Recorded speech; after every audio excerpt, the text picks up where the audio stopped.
Can't stop me now. Can't stop me now. My feet have come too far for you to tie 'em to the ground. Can't stop me now. Hey everyone, and welcome back to the channel. And if you are coming back, I want to say an even bigger thank you for continuing to watch these videos. I started with them as an intention to just show the family what I'm getting up to, but seeing so many people clicking and having a look really making me happy, so thank you for that.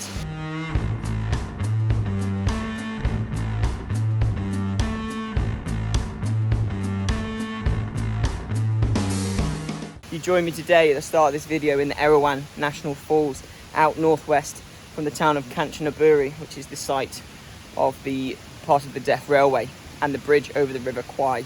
So we're going to see in that later on in this video, but for now, we're going to explore this beautiful national park, which is full of waterfalls, hence why I have this, so that I can go for a swim. We're getting up to the 5th or 6th level now. There are 7 levels, so I'm going to leave you to it. I'm going to go and get this on, get in the water, and just show you some of the beautiful sights that I'm getting to see right now.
Okay, so it is the 31st of October. Tomorrow is the 1st of November and the start of November. So this horrible thing, as I give it a comb and I've not done for a while, is gonna come off, and I'm gonna leave myself with a beautiful mustache. All I can do is try and do my part, raise money for November for men's charities, grow a horrendous mustache and talk to people. When they ask me about it, I'm gonna tell them all about why and how I am looking so horrific for the month of November. It's all for a good cause, so what more to do than get the razor out right now and get ourselves looking pretty good. And this, ladies and gents, is how I'm going to style myself for the next month. This is relatively short, so we'll let this grow into an absolutely beautiful Hulk Hogan looking mustache, yeah, just look pretty horrendously awesome for the next month.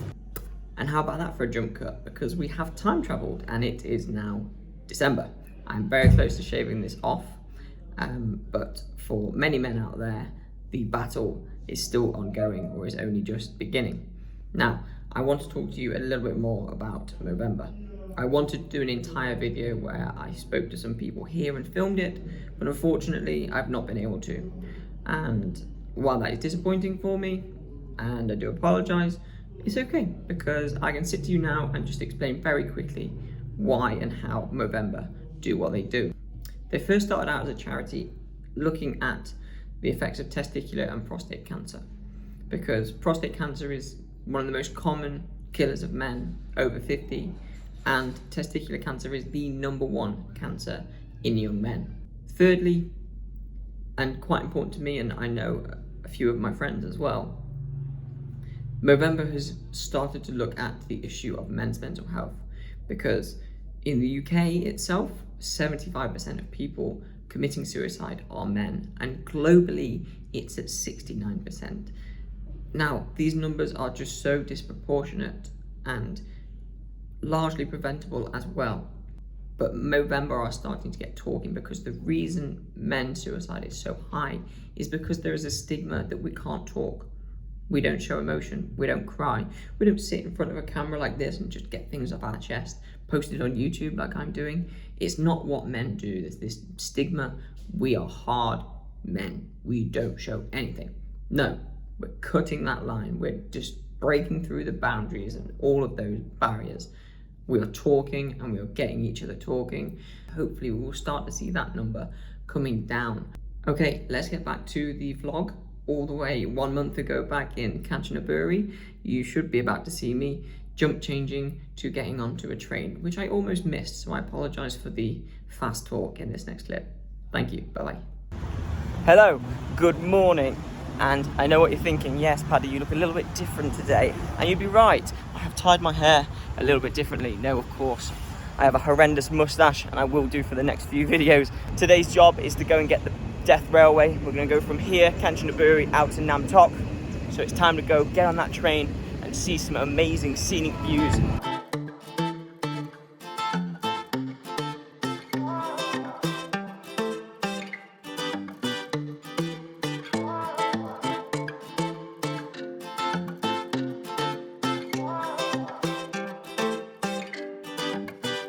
As you may have seen there, we very nearly missed the train, but it's cool. We're on now. We're at the River Kwai station. We're waiting to cross the bridge of the River Kwai, so it's time to just sit back, relax, and just enjoy the views for the next hour or so.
As you can see, we are no longer on the train, but we're also not in Nam Tok. We've got off in a place called Tham Krasu because, well, firstly, a lot of people got off, and then we'd also seen signs for these caves, and as you will have seen, this amazing wooden bridge, which we have now driven over and are sort of walking over as well. We've got about 90 minutes now to explore this place, go and see some caves, figure out what we're going to do, then we'll hop back on the train, head back to Kanchanaburi, have another proper look at the bridge over the River Kwai, which was just insane, even driving over. So later, definitely looking at walking over that. As I walk alongside the bridge here, you can see the intricate structure of the timbers. It feels like a perfect time to point out how and why the Death Railway is called the Death Railway and how it's constructed.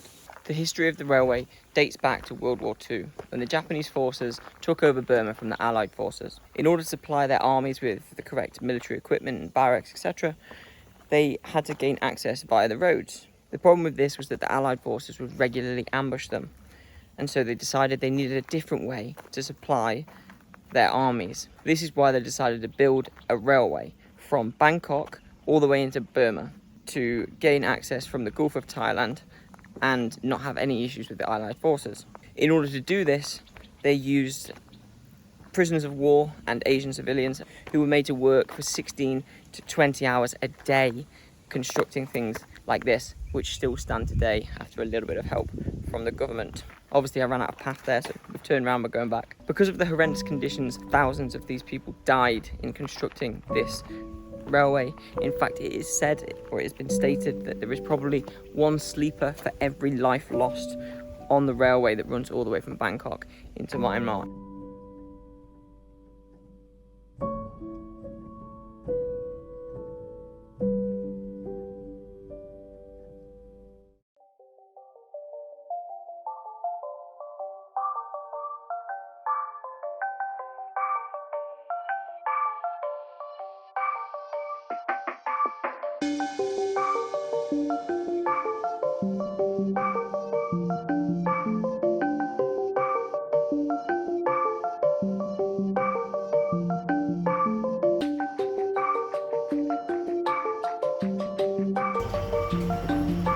Time to go.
Made it back now to Kanchanaburi and the train station just before the bridge over the River Kwai, and as you've just seen there, we've had a quick read of a memorial statement carved beautifully into this structure here. An extremely important part of the history, the Pacific War, the World War II, prisoners of war from, I can read here, British, Australian, Dutch soldiers, as well as civilians from Malaysia, China, Vietnam, India, Burma, all over, obviously.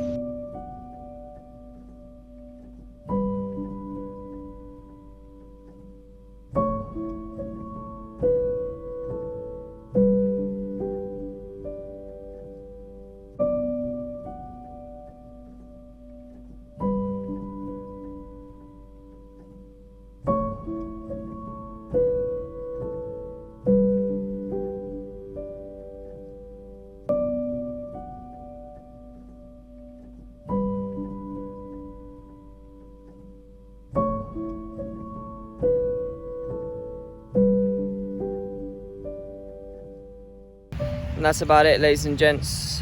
What an emotional, mixed emotion day, really. We've had such wonderful experiences taking the train ride through some of the nicest areas of Thailand's countryside, but with this overhanging feeling, the knowing of kind of what went on, and I was only half aware of everything before I came here. I was aware of the death railroad, etc. It's why we came here, but having been along the railway, seen the construction, been in the museum as you can see over there, and as I walk now through this beautifully kept war memorial site with graves, people here 21, 22, 23 years old, younger than I am, and they paid the ultimate sacrifice in war and in the construction of this bridge.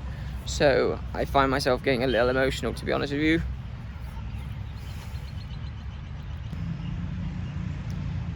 It's a tough one because of how different it could have been less than 100 years ago.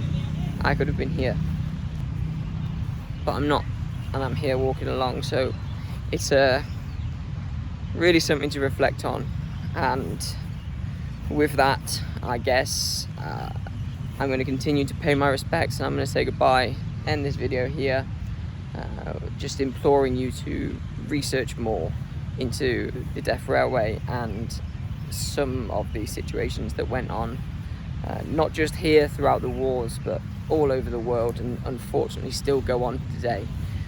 We all need to have more of an understanding of what goes on. I'm going to finish wandering around, pay my last respects before we leave Kanchanaburi, and I shall see you in the next video. Goodbye.